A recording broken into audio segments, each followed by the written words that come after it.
আজকে রান্না হতে চলেছে খিচুড়ি।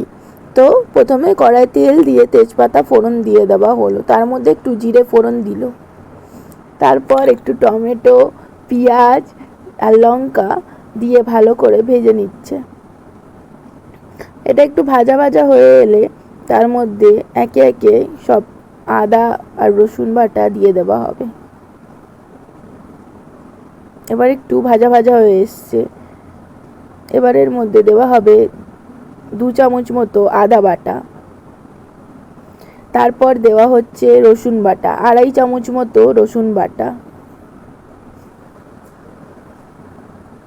এবার এটা ভালো করে মিক্স করে নিতে হবে ভেজে। তারপর এর মধ্যে দেবে লঙ্কা গুঁড়ো, এর মধ্যে 2 চামচ মতো লঙ্কা গুঁড়ো দেওয়া হবে। লঙ্কা গুঁড়ো শেষ হয়ে গেছিলো, ওটা ভরছিল তাই জন্য আর কি। এরপর দেওয়া হলো হলুদ গুঁড়ো, দিয়ে ভালো করে মশলাটাকে কষিয়ে নিতে হবে। তার মধ্যে দিয়ে দেওয়া হলো মটন কিমা। এবার মটন কিমাটাকে ভালো করে এই মশলার সাথে মিক্স করে কষিয়ে নিতে হবে, যতক্ষণ না তেল ছাড়ছে ততক্ষণ অবধি এটাকে ভালো করে কষাতে হবে। তো এটার মধ্যে স্বাদ মতো নুন দিয়ে দেওয়া হলো, পরে আবার নুন দেওয়া হবে যদি নুন না হয়, বেশি নুন হয়ে গেলে আবার মুশকিল হবে।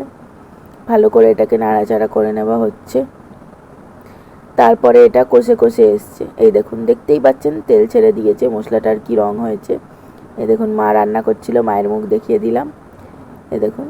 তারপর এর মধ্যে একটা গামলার মধ্যে আমরা ডালটাকে সেদ্ধ করতে দিয়েছিলাম, ওর মধ্যেই কিমাটাকে দিয়ে দিলাম, ভাজা কিমাটাকে। এবার তার মধ্যে ওই কড়াটার মধ্যে আমরা চালটাকে একটুখানি ভেজে নেব, ওই মশলা দেওয়া কড়াটার মধ্যে।